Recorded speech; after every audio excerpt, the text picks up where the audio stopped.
성경에는 참 많은 하나님의 명령이 나옵니다.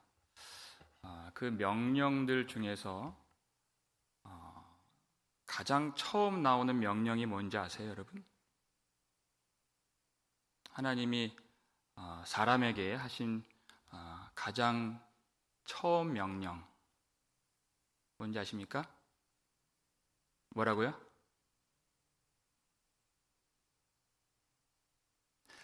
뭐 잘 들리진 않는데요. 어차피 제가 말을 할 거니까 상관은 없습니다. 창세기 1장 28절을 보면은 생육하고 번성하여 땅에 충만하라. 생육하고 번성하여 땅에 충만하라. 남자와 여자가 결혼을 해서 아이를 낳으라 하는 것이. 제가 이런 설교를 할 때마다 사실은 자녀가 없는 분들이 제가 마음에 걸립니다.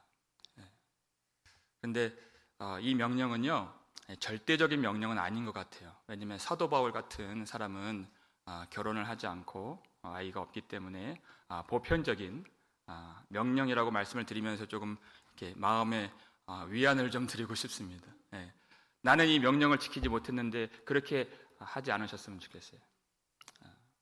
어쨌거나 하나님은 모든 사람들에게 생육하고 번성하여 땅에 충만하라. 그렇게 해야지만이 하나님이 역사를 이어가실 수 있기 때문에, 그리고 그 역사 속에서 하나님이 구속의 뜻을 이루실 수 있기 때문에 아이를 낳는 것은 굉장히 중요한 일이고, 아이를 신앙으로 양육하는 것은 너무나도 중요한 일이 되는 것입니다. 그런데 우리가 이 중요한 일은 학교에서 이렇게 엉뚱한 것들만 많이 배운 것 같고, 이 중요한 일에 대해서 잘 모르고 그렇게 덜컥 애를 낳아서 많은 시행착오를 겪었던 것 같습니다. 그러나 하나님은 이 일을 아주 중요하게 여기시고 우리에게 말씀으로 아주 여러 차례 많은 부분에서 가르쳐 주시는데, 오늘 특별히 에베소서 6장 4절 말씀이죠. 한번 같이 읽겠습니다. 또 아비들아, 너희 자녀를 노엽게 하지 말고 오직 주의 교훈과 훈계로 양육하라. 아멘. 아비들아, 너희 자녀를 노엽게 하지 말고. 골로새서 3장 21절 보니까 노엽게 하지 말지니 그들이 낙심할까 하노라 이렇게 되어 있습니다. 노엽게 하지 말고 낙심케 하지 말라. 그러니까 우리는 다 자녀를 사랑하는데 자녀의 인격과 성격과 정서와 전반적인 인생에 있어서 가장 큰 해를 줄 수 있는 사람이 부모일 수 있다라는 것을 기억해야 된다는 것입니다. 자녀를 사랑하지만 그럴 수 있다. 특별히 이 성경에 쓰여진 그때 당시 상황이 어떠했는가? 지금으로서는 잘 이해가 안 가요.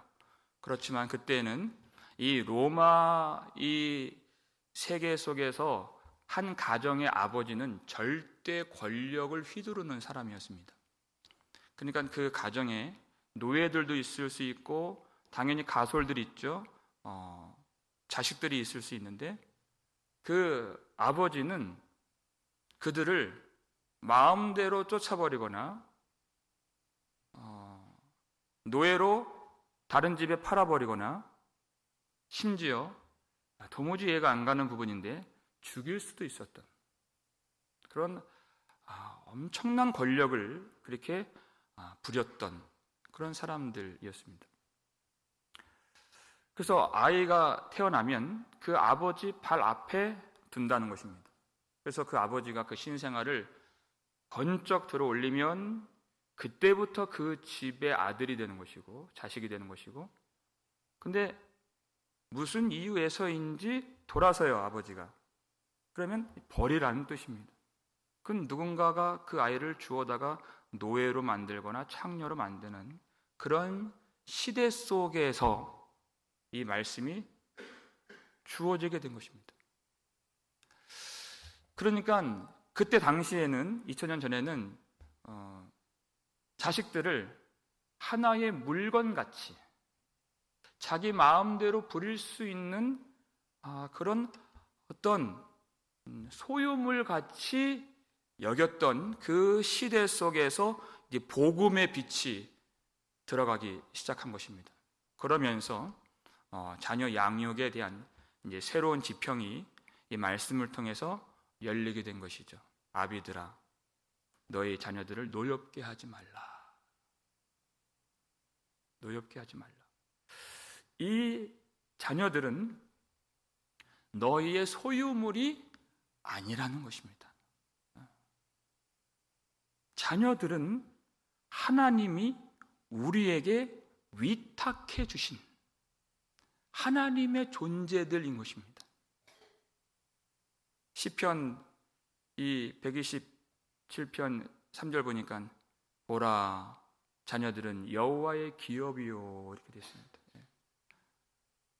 내가 마음대로 부릴 수 있는 그런 소유물이 아니라 하나님의 것이고 하나님의 백성이고 하나님의 존재이며 우리에게 얼마간 위탁해 주신 이유는 이 땅에 그 가정에서 사는 동안에 하나님의 사랑을 알고 예수 그리스도의 은혜를 알도록 우리에게 맡겨주신 하나님의 존재들인 것을 잊지 말라는 것입니다. 근데 그 사실을, 그 하나님의 목적을 우리가 잊어버리면 자녀들을 노엽게 할 수 있고, 어릴 때에는 자녀들의 노여움이 잘 그렇게 표시가 되지 않습니다. 노출되지 않습니다. 어리기 때문에 그렇습니다. 그러나 점점 자라면서 그 노여움과 낙심됨이 이렇게 차오르게 되면 나중에는 그들이 이제 힘이 생기게 되면 결국 부모에 대한 그리고 교회에 대한 또 그 부모가 섬기는 하나님에 대한 반발심이 생기게 되는 것입니다. 그렇다고 해서 자녀들을 훈육하지 말라 이런 뜻은 결코 아닙니다. 질책하지 말라 그런 말은 아닙니다. 그러나 부모는 훈육하고 혹은 질책을 할 때에도 자기 감정을 다스릴 줄 알아야 된다는 것입니다. 우리는 많은 순간에 아이들을 질책할 때 부모가 자기 분에 못 이겨서 그렇게 더 과하게 대할 때가 많이 있습니다. 잘못한 만큼 그렇게 혼내질 않고 절제력 없이 더 나가는, 그럴 때 아이들을 훈육할 때 하나님이 주신 마음과 지혜로서 공의롭게 하지 못하고 그리고 합리적으로 하지 못하면 아이들은 바르게 자라는 것이 아니라 더 나쁜 쪽으로 자라게 될 가능성이 많은 것입니다. 우리가 먼저 알아야 될 것은 우리 아이들은 미숙한 존재라는 것입니다. 미숙한 존재이기 때문에 부모가 필요한 것입니다. 안 그러면 왜 우리에게 맡겨 주셨겠습니까? 우리는 그 아이들의 미숙한 존재인 것을 알아야 돼요. 그리고 그들을 품어줄 수 있어야 되는 것입니다.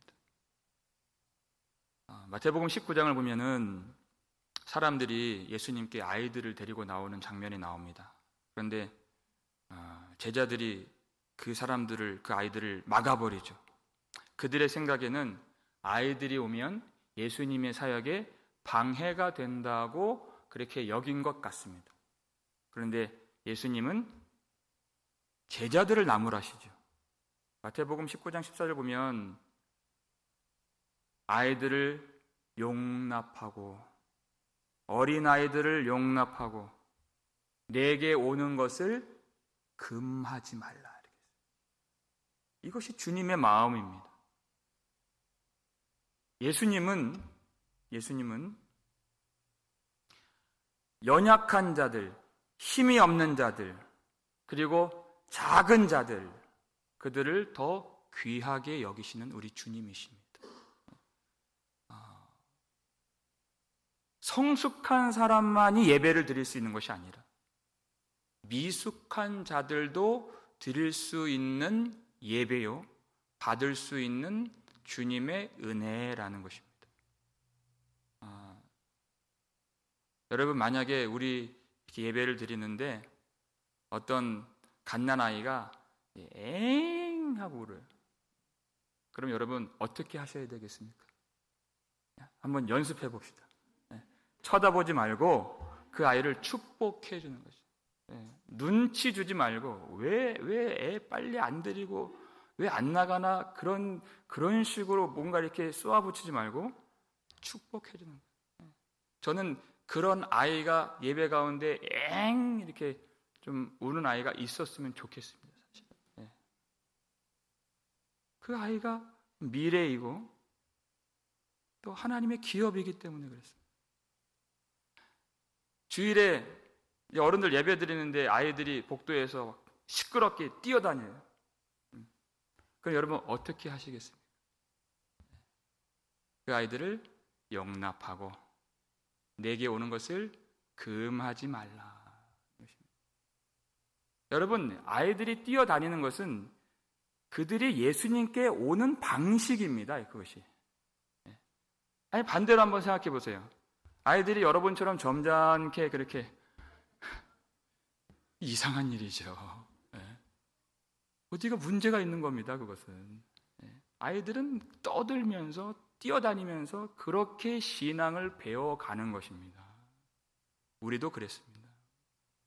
그러니까 교회는 어떤 교회가 되어야 하느냐, 어떤 가정이 되어야 하느냐, 미숙한 자들이 성숙할 때까지 기다려줄 수 있는 교회가 되어야 된다.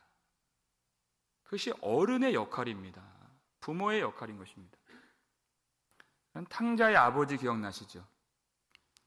그 아들이 아버지를 버리고 재산을 다 가져가서 허랑방탕하게 그렇게 했을 때 아버지가 했던 행동이 참 우리에게 많은 그런 시사점이 있는 것 같습니다. 아버지의 행동 어떻게 했는가?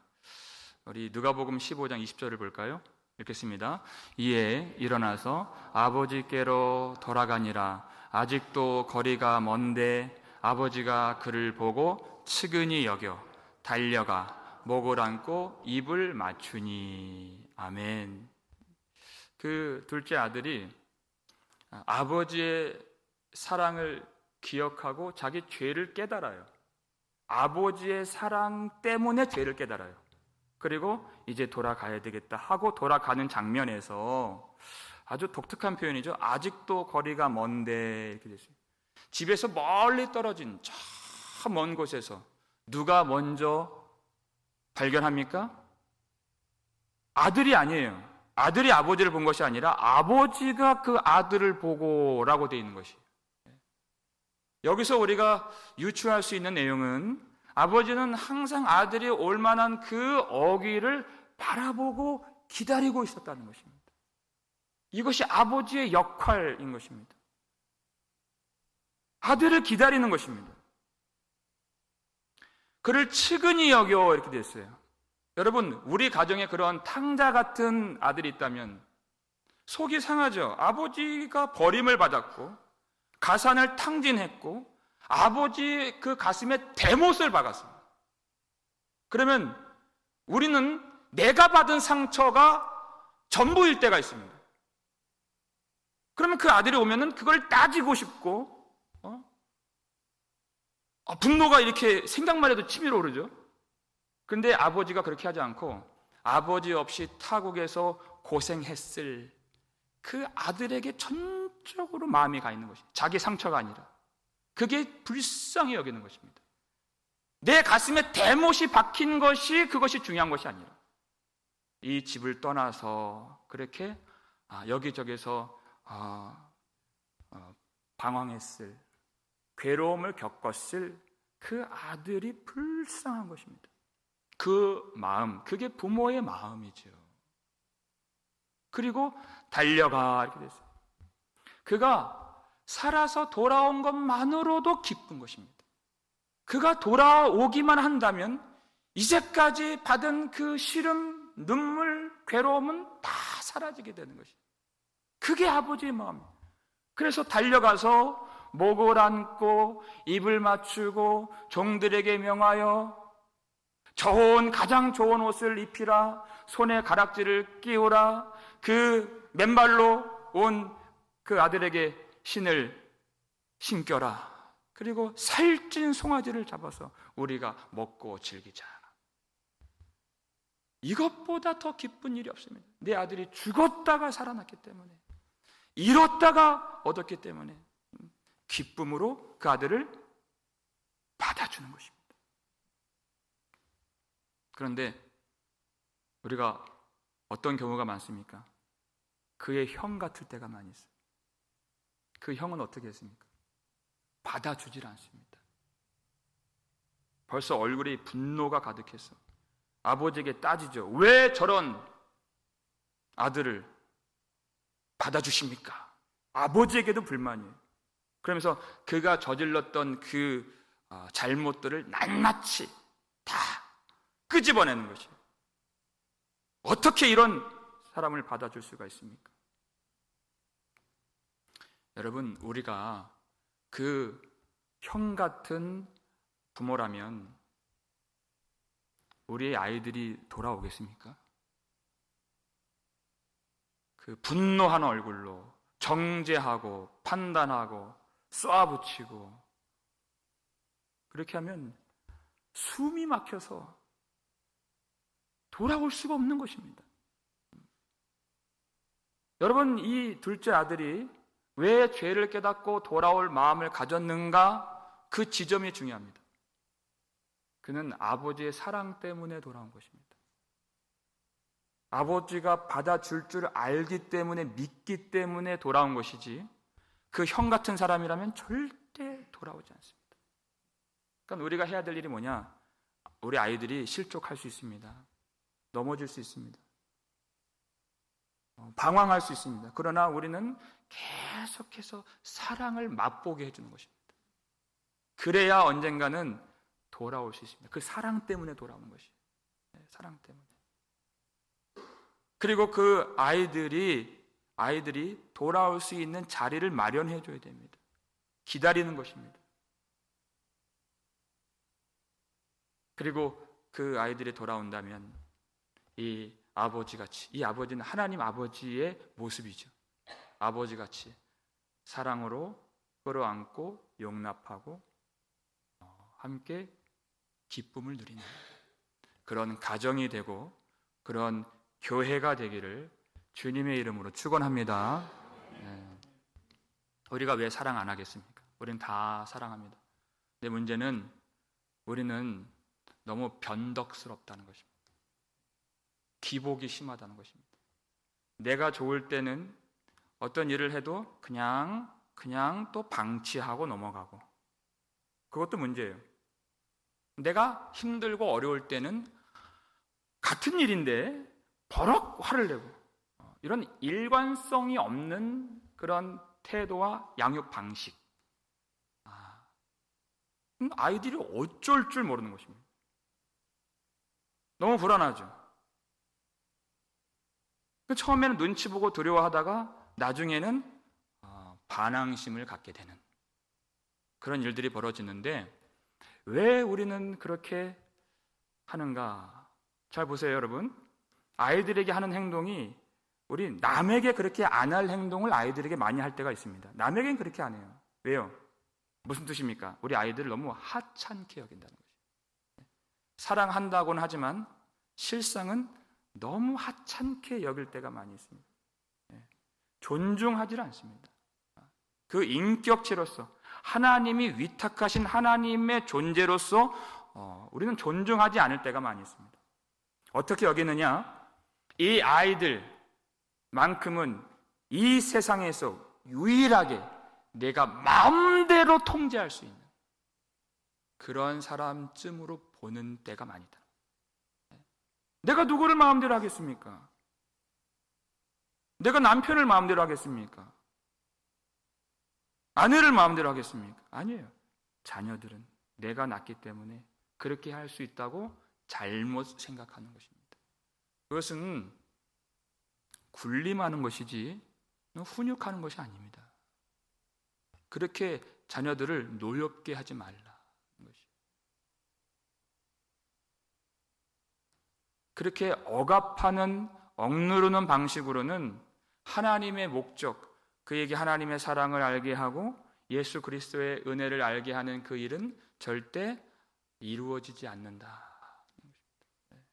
어떻게 복음을 그렇게 억압적인 세상적인 방법으로 깨닫게 할 수 있겠습니까? 그렇게 할 수가 없다.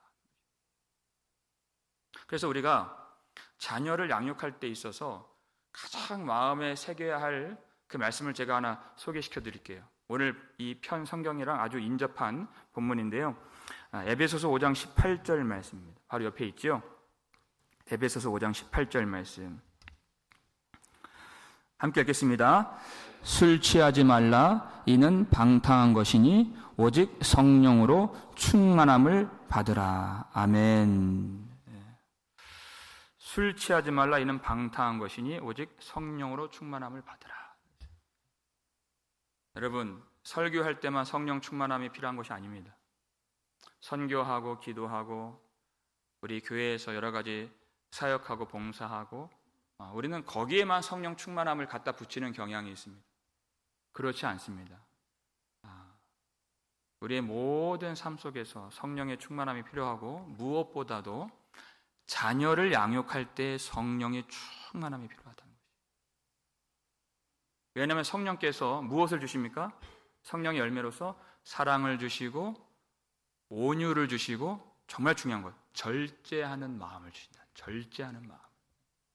네. 여러분, 우리가 가장 무절제할 때가 언제인지 한번 생각해 보십시오. 자녀를 양육할 때 이 자제력을 잃어버립니다. 마치 그것이 무엇과 같은가? 술 취한 모습과 같다는 것입니다. 네. 여러분, 술 취함이 뭔지 아실지는 잘 모르겠습니다만 보신 적은 많이 있으시죠? 얼굴이 빨개져가지고 평소에는 그렇게 하지 못할 말들이 막 쏟아져 나오는 거예요. 큰 소리로 막 나오면서 자기가 그 말 한지도 그 다음 날은 기억도 못할 정도로 그 소리에 그렇게 취해서.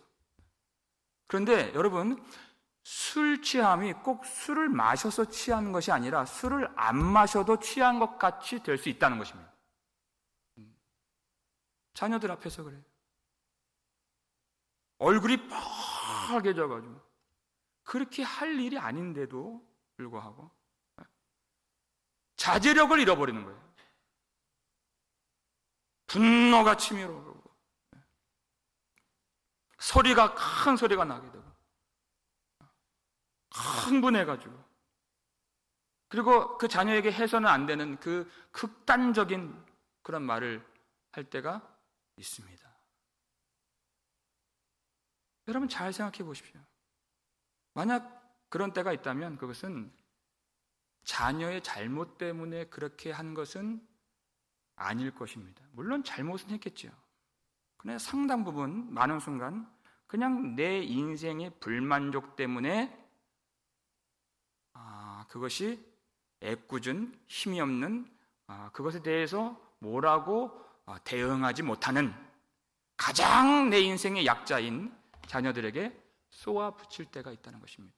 그저 내 감정 바지로서, 내 화풀이 대상으로서 잘못한 것에 대해서 한 것이 아니라 그냥 자녀가 거기 있기 때문에 그 내 모든 더러운 것들을 그렇게 퍼부을 때가 있는 것입니다. 무엇이 문제입니까? 큰 자녀의 잘못보다도 나와 하나님과의 관계의 문제일 때가 많이 있습니다. 성령으로 충만하지 못할 때. 정직한 영을 가졌다면 아마 그렇게 고백하실 수 있을 것 같습니다. 우리는 자녀를 그저 내가 마음대로 할 수 있는 그런 내 소유물로 생각할 때가 많이 있습니다. 하나님의 목적이 무엇인지를 망각하고. 그러니까 어떤 경우에는 자녀를 내 즐거움과 유익을 위한 그 도구로 삼을 때가 많이 있어요. 기대를 하죠. 근데 그 자녀가 기대에 못 미치면 낙심을 해요. 그 부모의 낙심을 보고서 자녀가 또 낙심을 하게 됩니다. 왜냐하면 내 소유물 같이 생각했기 때문에. 자녀들은 내 영광이나 내 보상이나 내 자랑이나 그런 목적으로 우리에게 주신 아이들이 아니라는 것입니다. 하나님의 목적, 하나님의 사랑을 알고 예수 그리스도의 은혜를 깨달아서 이 땅에 하나님의 영광을 비추는 하나님의 백성으로 불러주신 것이지, 그 아들 때문에, 자녀들 때문에 내가 뭔가 유익을 얻는, 내가 영광을 받는 그런 소유물로 삼아서는 안 된다는 것입니다. 하나님의 존재들이다. 하나님이 우리에게 위탁을 해주셨다. 그래서 이 가장 중요한 일인데, 그리고 가장 어려운 일일 수 있는데, 우리가 자녀를 양육하다 보면은 이 사실을 깨닫고 참 어려움을 느낄 때가 많이 있습니다. 그때 우리가 어떻게 해야 되느냐? 정말 솔직하게 말하면 하나님 앞에서도 내가 온전하지 못한데 내가 어떻게 이 아이들을 온전하게 길러낼 수가 있을까라는 그 무력감과 어려움을 느낄 때가 많이 있는 그런 우리의 모습입니다. 그때 어떻게 해야 되느냐? 아브라함이 100세 아들을 결국은 낳게 되었죠. 그러다 보니까 그 일전에 믿음이 없어서 애굽 여자 하갈을 통해서 낳은 이스마엘이 있는 것이 불편하게 되었습니다. 그러니까 사라가 나가라고 쫓아내죠. 아브라함이 어찌할 수 없어서 그 하갈과 그의 아들 이스마엘을 내보내는 그런 장면입니다. 얼마가 먹을 수 있도록 그 떡과 물 한 가죽 부대를 어깨에 메워주고 이제 가라고 보내는데, 이 어머니와 아들이 브엘세바 광야를 방황하게 되는 내용입니다. 여러분, 광야에서 그 지워졌던 떡과 물은 금방 떨어지죠. 그리고 그 아들은 지칠 대로 지쳐버렸습니다. 그래서 그 가시덤불 밑에 그 아들을 누이고, 이 어머니가 어떻게 합니까? 창세기 21장 16절 말씀을 보시면 읽겠습니다. 이르되 아이가 죽는 것을 참아보지 못하겠다 하고 화살 한바탕 거리 떨어져 마주 앉아 바라보며 소리내어 우니, 이렇게 되어 있습니다. 그 어머니는 아이가 죽는 것을 참아보지 못하는 그런 어머니였습니다. 어떻게 합니까? 아이를 놓고 그가 소리를 내어서 우는데 아이 바로 앞에서 우는 것이 아닙니다. 어떻게 하죠? 화살 한바탕 거리 떨어져, 이렇게 됐어요. 아이를 지켜볼 수 있는 그 거리이지만 최대한 멀리 떨어져서 자신이 답이 없는 이 현실 가운데에서 운다는 사실을 아이에게 보여주지 않으려고, 그 소리를 들려주지 않으려고 화살 한바탕 거리 떨어져 이렇게 온 것입니다. 어머니는 자식에게 자기의 모든 감정을, 자기의 모든 괴로움을 다 노출시키는 그런 사람이 아닙니다. 왜냐하면 어머니라는, 부모라는 존재는 어린 자식들에게는 전부일 수 있기 때문에. 어머니가 한숨소리 한번 푹 내시면요, 아이들에게는 하늘이 무너지는 소리입니다. 자신의 전부이기 때문에. 어머니의 눈물은 마치 홍수가 나서 재앙이 일어난 것 같은 큰 감당하지 못하는 일일 수 있는 것입니다. 여러분, 절대 아이들 앞에서 엄마하고 아빠하고 싸워서는 안 됩니다. 자신의 정체성이 이 아빠하고 엄마의 사랑으로부터 나온 존재인데, 그 사랑이 균열이 일어나는 것을 그들이 경험한다면 온 우주가 흔들리고 무너지는 듯한 그러한 공포심을 느끼게 된 거죠. 정상적인 부모라면 괴로울 때가 있죠. 울고 싶을 때가 있죠. 뭔가를 토로하고 싶을 때가 있죠. 그러나 화살 한바탕 거리 떨어져 이 지혜를 가져야 됩니다. 자기는 너무 힘들어요. 절망적이에요. 답이 안 보이는 인생입니다. 방법이 없고 길이 없습니다. 이 광야에서 죽을 수밖에 없는 것 같은 현실입니다. 그래도 아들을 보면서 어떻게 해요? 걱정하지 마. 엄마가 있잖아. 엄마가 다 해줄게. 그렇게 하고서 뒤에서 오는 겁니다. 자기의 분노, 자기의 괴로움, 자기의 상처, 자기의 슬픔을 다 아이들에게 쏟아붓지 않습니다. 그랬더니 그 우는 소리를 누가 들어주십니까? 17절 말씀 보여주세요. 읽겠습니다. 하나님이 그 어린아이의 소리를 들으셨으므로 하나님의 사자가 하늘에서부터 하갈을 불러 이르시되 하갈아 무슨 일이냐 두려워하지 말라 하나님이 저기 있는 아이의 소리를 들으셨나니. 아이는 그냥 기진맥진해서 쓰러져 있는데 그 어머니가 옛날 성경 보니까 방성대고 하니 그 큰 소리로 울었어요. 그랬더니 그 소리를 하나님이 들으셨다. 놀라운 건 하나님이 그 어린아이의 소리로 들으셨다. 그 어린아이가 살려달라고 부르짖고 기도하는 소리로 들으셨다.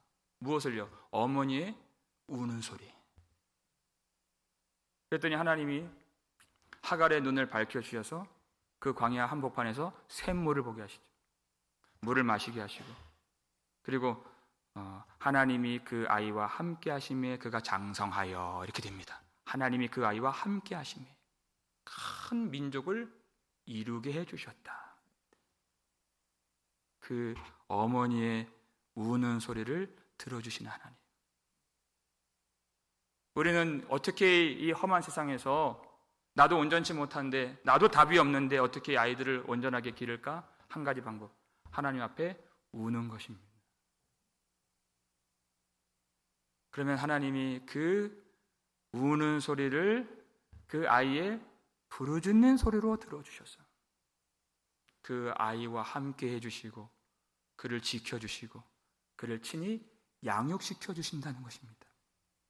여러분, 우리가 하나님께 운다는 것은 그 아이를 하나님께 맡긴다는 뜻이고 그리고 하나님 앞에서 내가 어린아이입니다라는 고백인 것입니다.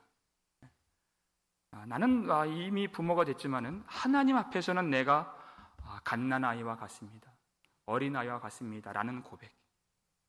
지금도 나는 하나님의 돌보심이 필요하고 지금도 하나님의 지켜주심이 나는 절실하게 필요한 사람입니다. 여러분, 하나님이 우리를 어떻게 대하셨나요?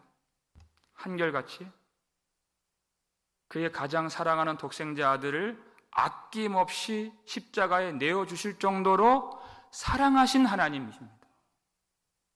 사랑으로 우리가 돌아올 때까지 기다려주신 아버지이십니다.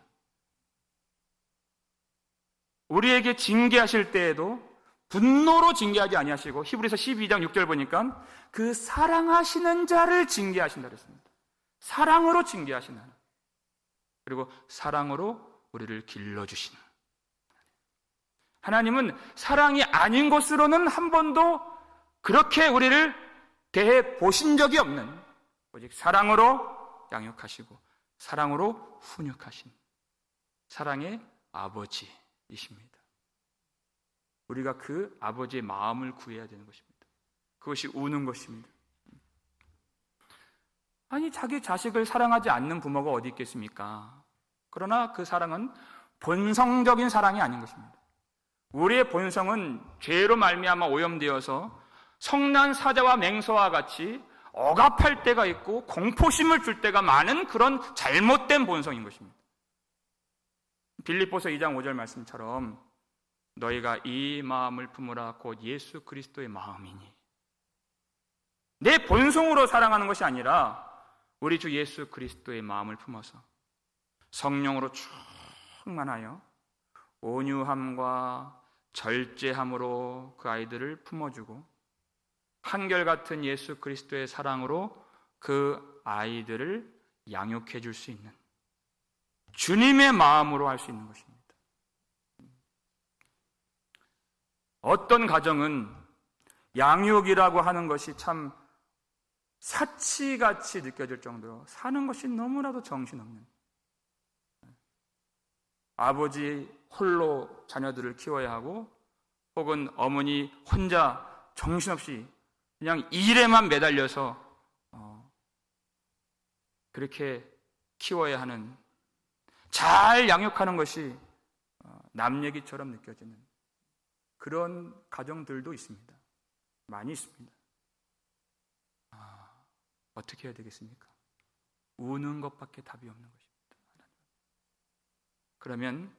그러면 내가 양육하는 것이 아니라 우리 아버지 하나님께서 우리 자식들의, 내가 많은 것을 해주지 못하지만은 우리 아이들의 진짜 부모가 되어 주셔서 사람의 손길로 하는 것 이상의, 아니 가장 좋은 사랑의 손길로 가장 놀라운 은혜를 우리 아이들에게 베풀어 주실 줄로 믿습니다. 내가 하는 것이 아닙니다. 우리 하나님이 해주시는 것입니다. 우리는 그렇기 때문에 예수 십자가를 주목해야 됩니다. 그 십자가에서만이 하나님의 사랑이 우리에게 충만하게 공급될 수 있기 때문에 그렇습니다. 오늘 이 어린이 주일에 예수 십자가 앞에 선 우리 모두에게 하나님의 사랑이 충만하여 우리 자녀들에게 우리 하나님 아버지가 얼마나 사랑이 많으신 우리 하나님이신지를 깨닫게 하는, 사랑으로 양육하고 사랑으로 훈육할 수 있는 복된 가정이 되고 복된 교회가 될 수 있기를 주님의 이름으로 축원합니다.